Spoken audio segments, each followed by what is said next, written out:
Buenas tardes a todas y todas. Seguimos con la siguiente actividad de esta carpa de las culturas, que es la presentación de El Señor de la Montaña, de Isra Álvarez, que, hablando de la charla que tuvimos hace un rato con Guillermo Menéndez Quirós, también podríamos llamarlo como la presentación de un TVO que nunca existió, porque Isra nos engañó y nos dijo que para estas fechas iba a tener el tercer libro.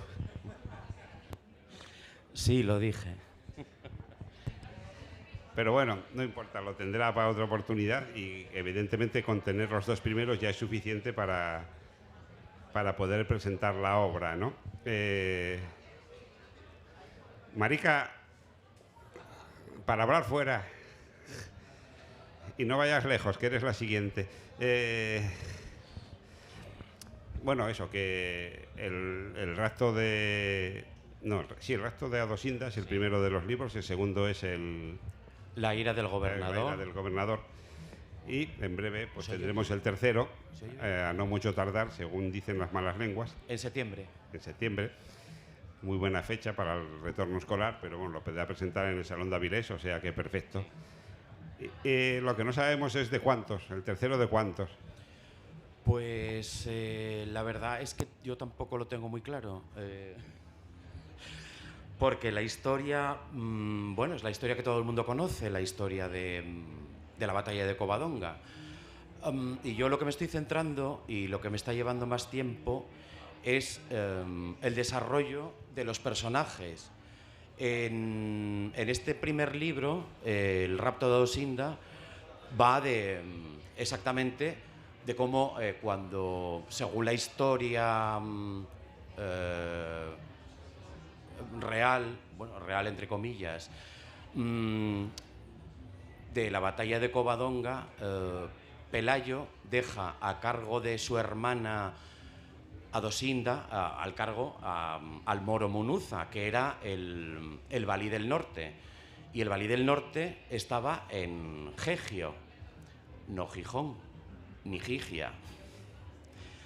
Entonces, Pelayo va a una encomienda a Córdoba y mientras tanto, pues el moro aprovecha para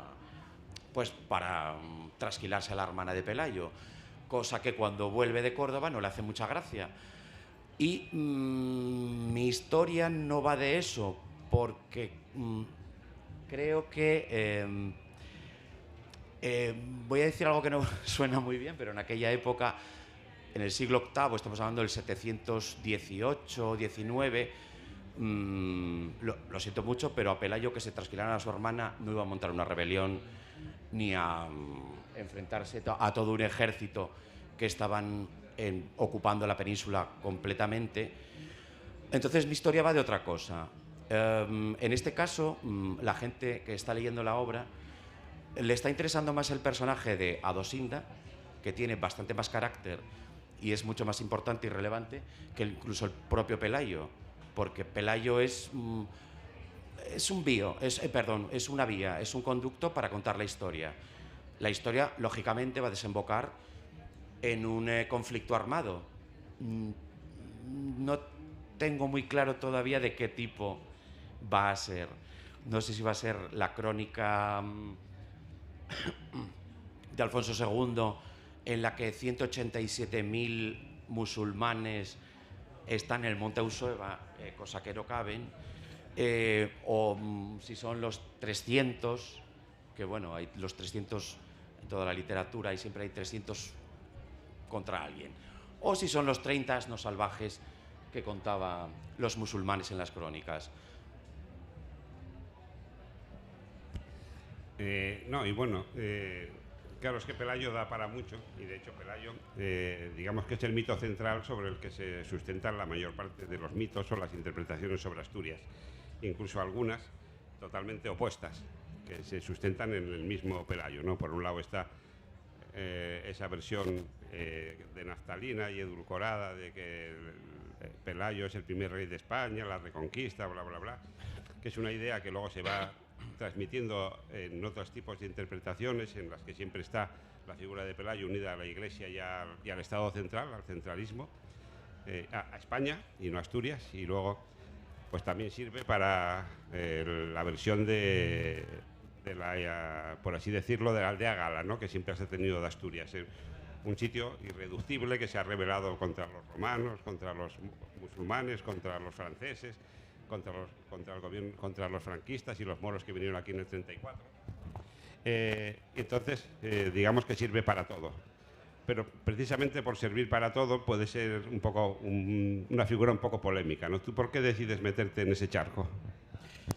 Pues precisamente por eso, porque la figura de Pelayo me parece interesante como mito, que lo es, como mito fundacional de un evento histórico que se ha tomado para dotar a un país de una identidad. De hecho, bueno, eso es un mito fundacional, es como el propio Rey Arturo. El Rey Arturo es el mito fundacional de los ingleses, no de los galeses ni de los escoceses, solamente de los ingleses. ¿Arturo existió? ¿Pelayo existió?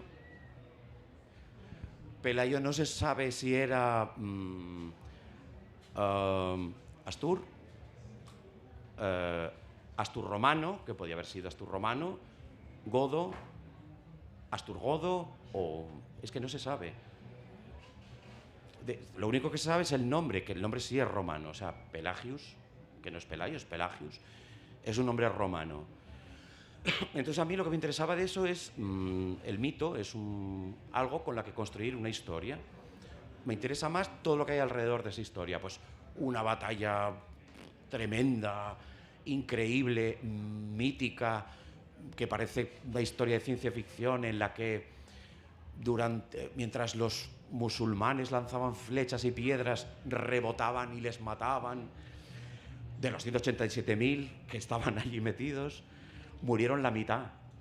Luego la otra mitad, mientras huían, gracias a intervención divina, les cayó un monte y murieron todos. Eso sí, pruebas arqueológicas en Asturias de... Tendría que haber, pues no sé, alguien tendría que, de la que vas por Cangas, dices tú, mira, una espada musulmana, o un escudo, o no sé, una hebilla, o un algo. No hay nada. Bueno, a mí lo que me interesa es la historia. Y sobre todo, en este caso es un trío. El de Munuza, Pelayo y la hermana. Todavía no hace mucho estaba buscando dónde está enterrado Pelayo. Bueno, hay una placa, hay una lápida que está en Covadonga, en la que están él y su mujer. En la placa se llama su mujer y su hermana, que es Gaudiosa. Pero resulta que desde que en el 718 el reinado, entre comillas, de Pelayo duró 19 años, no existió ni reino, ni corte, ni nada. De hecho, bueno, a ver, según lo que he leído, Pelayo nunca fue rey de Asturias. Fue don Pelayo. Los hombres de las montañas le declararon señor, o sea, Dominus, tú eres el señor de la montaña. Dominus Pelagius. No es un príncipe, como se dice, no fue un rey. De hecho, ni tan siquiera su hijo fue rey. Su hija, en teoría, la hija de Pelayo, se casa con Alfonso, hijo del duque de Cantabria, y ahí es donde se inicia la corona Astur-Cántabra, o la corona Astur, que luego se traslada a León y todo el rollo. Pero bueno, Pelayo a mí me interesa por eso. Y como veis, mi Pelayo es ya se lo cuento siempre, que me hace mucha gracia, es un señor calvo, según un historiador de aquí, decía que en el siglo VIII probablemente un señor, Pelayo fuera un señor calvo, con sobrepeso y con los dientes podridos. Entonces, claro, no es ese que parece Jesucristo que está ahí en la Plaza del Marqués. Y bueno, pues mi Pelayo es este señor que tiene mala hostia. Le he dado un trabajo bastante vil, que es el de ser tratante de esclavos. De hecho, en el primer libro, Munuza le encarga el traslado de los esclavos a Córdoba.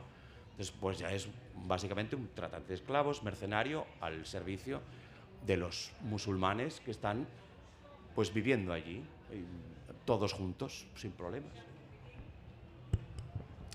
Sí, decías lo de que no se sabe si Pelayo era godo, si no era godo, si era Astur. De hecho, hay varias de las construcciones sobre la idea y la identidad de Asturias y de España que se basan en si eso fue una recuperación de la corona visigoda, si no, etcétera, etcétera. Pero tu Pelayo se pasa todo el libro diciendo no soy godo.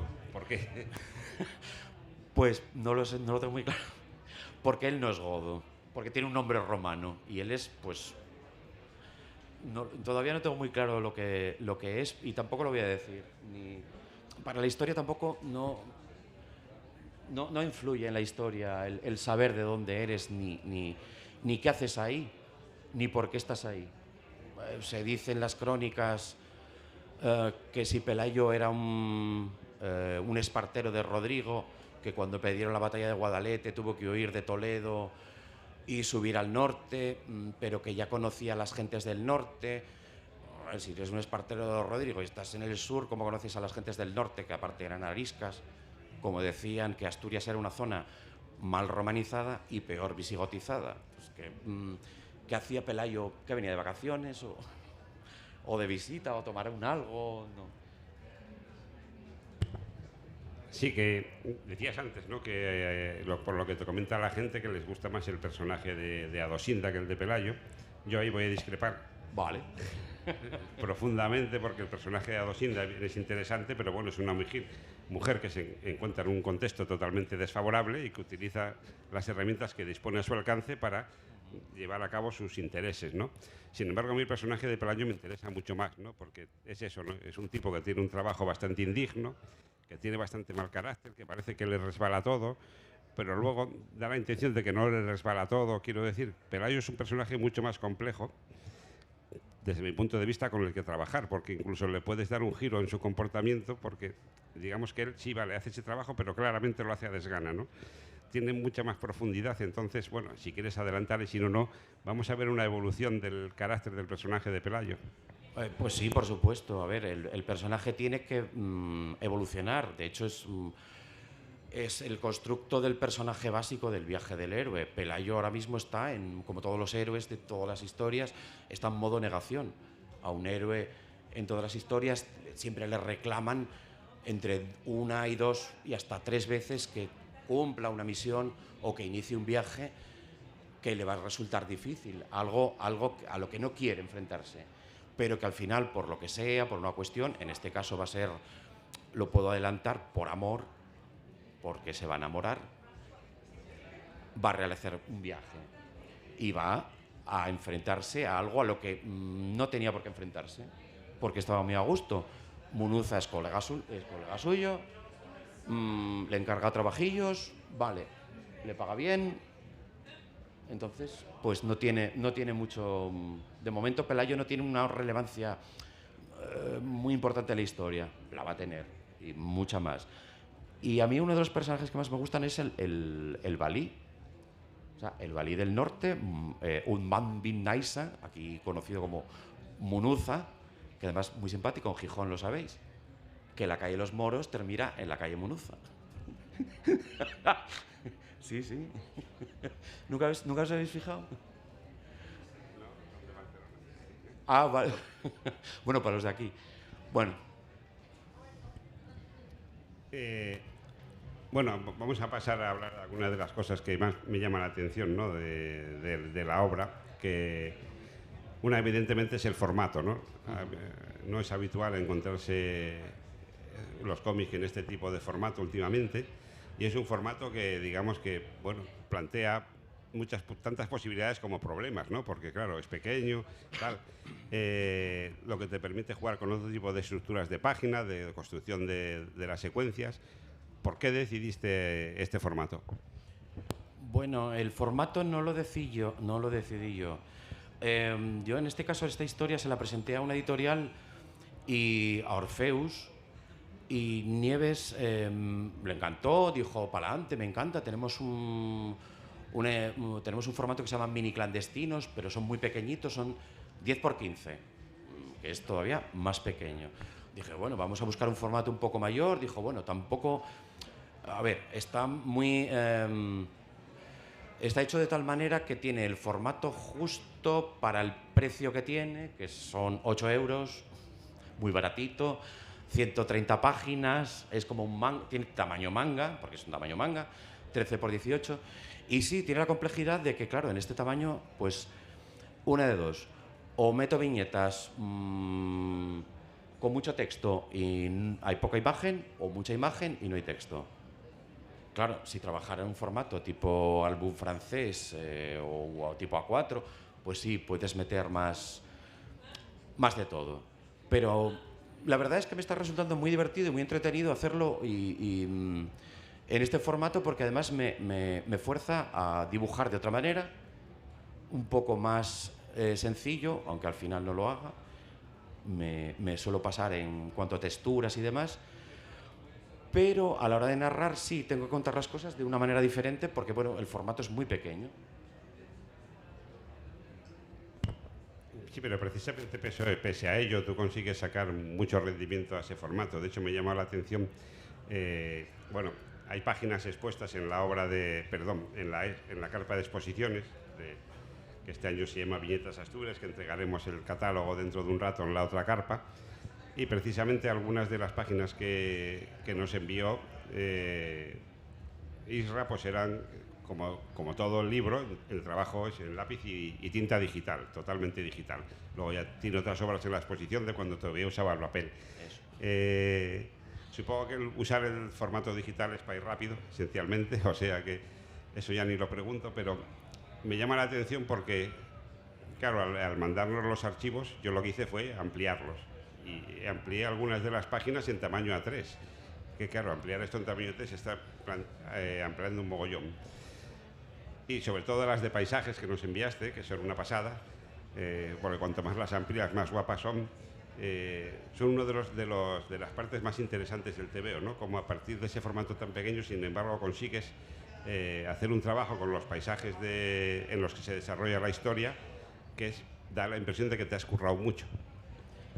Bueno, sí, me gusta mucho dibujar paisajes y sobre todo el bosque. Me encanta la sensación, o sea, crear o dar esas sensaciones de ese bosque, de esas sombras, penumbras, incluso temperatura.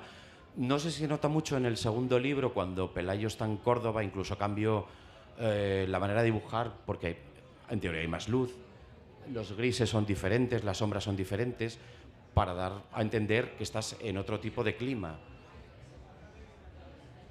No, y sobre todo hay partes en las que te dedicas a coger sitios de la geografía asturiana e imaginar cómo serían hace no sé cuántos años.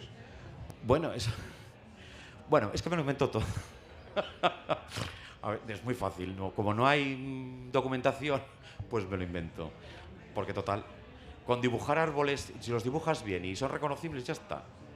Es más, en el tercero hay una cosa muy interesante, porque he estado mirando y estuve una temporada larga dibujando tejos.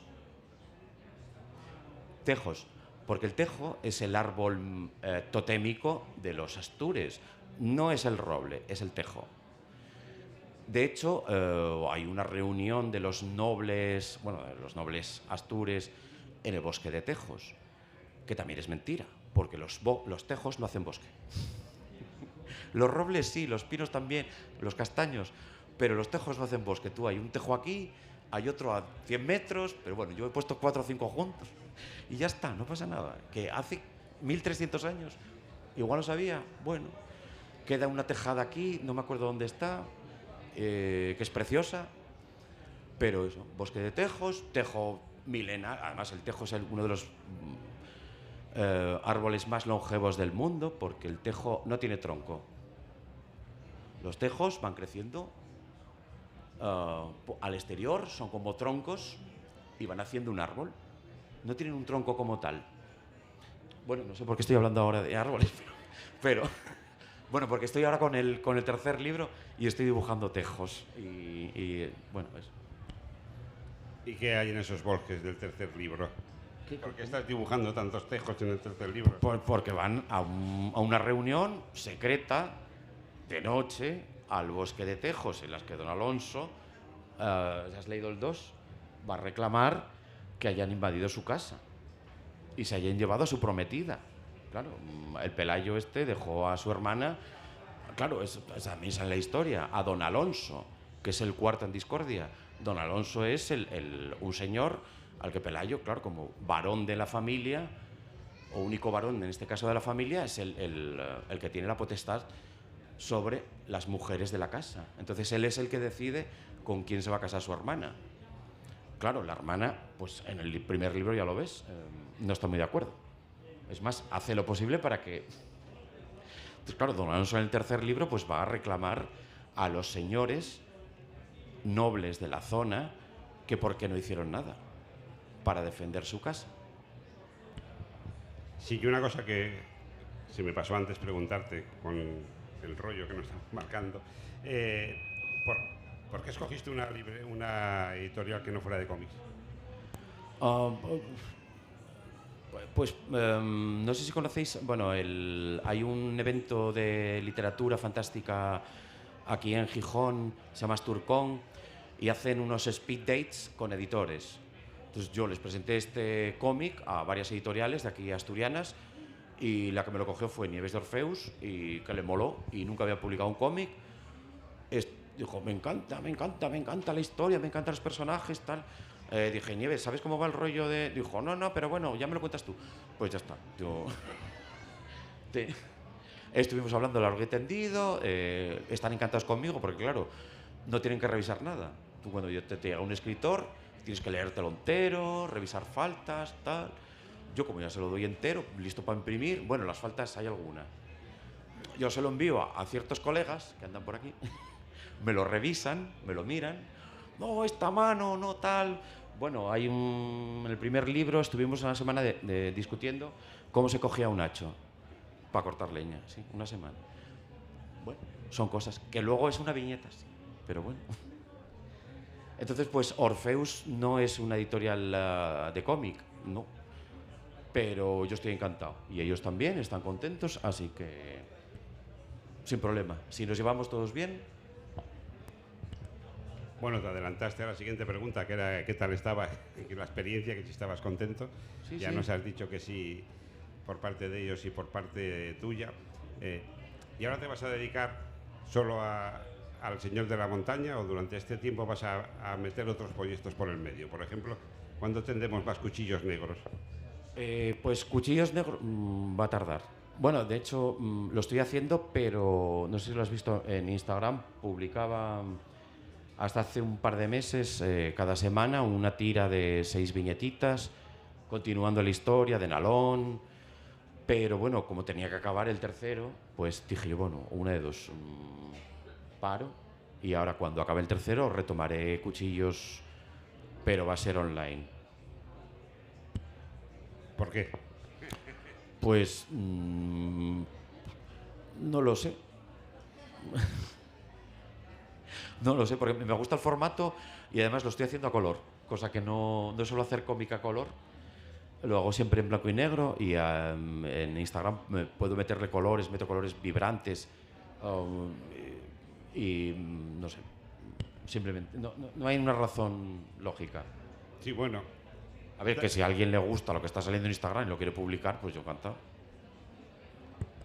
Bueno, una respuesta puede ser porque te gustan los experimentos, ¿no? Pues como aquel que hiciste con Raúl, que ya no nos da tiempo a hablar, de dibujar un TVO en un mes. Ah, bueno, sí. Pero, ¿qué es la hora ya? Sí, me temo que nos quedan 3 minutos. Bueno, sí. Sí, hace un par de años. ¿Fue el año pasado? No. ¿Hace 2? Sí, en octubre en octubre se suele hacer hay un evento, vamos a decir mundial, pero bueno, online, se llama Inktober, que consiste en hacer un dibujo a tinta al día durante el mes de octubre. Entonces un guionista, Raúl, contactó conmigo y dijo, Irra, ¿hacemos una página al día durante el mes de octubre? Y dije yo, vale. Entonces hicimos una página al día. Y Raúl, como es un terco, pues habló con una editorial y sacamos un TVO. Esa es la historia. Yo soy bastante rápido dibujando. Sí, y no te asustan los experimentos, está claro. No. O sea que veremos a ver el siguiente que nos propones. Nada, simplemente como ya se nos acaba el tiempo, iba a decir Raúl, Isra estará firmando allí en la esquina, donde debería estar Laura, que no sé dónde está. Y os firmará el libro, ya os he explicado, es muy baratito, muchas páginas, poco dinero, es muy, muy interesante, ya os lo digo. A mí, digamos que la temática me interesaba cero, pero cuantas más páginas leía, más quería leer. O sea que estoy bastante enfadado porque no he salido el tercero. Pero os lo recomiendo totalmente a todo el mundo, os interese, ¿no?, el cómic histórico, el cómic de aventuras. Es sobre todo un cómic muy bien hecho y con mucho talento.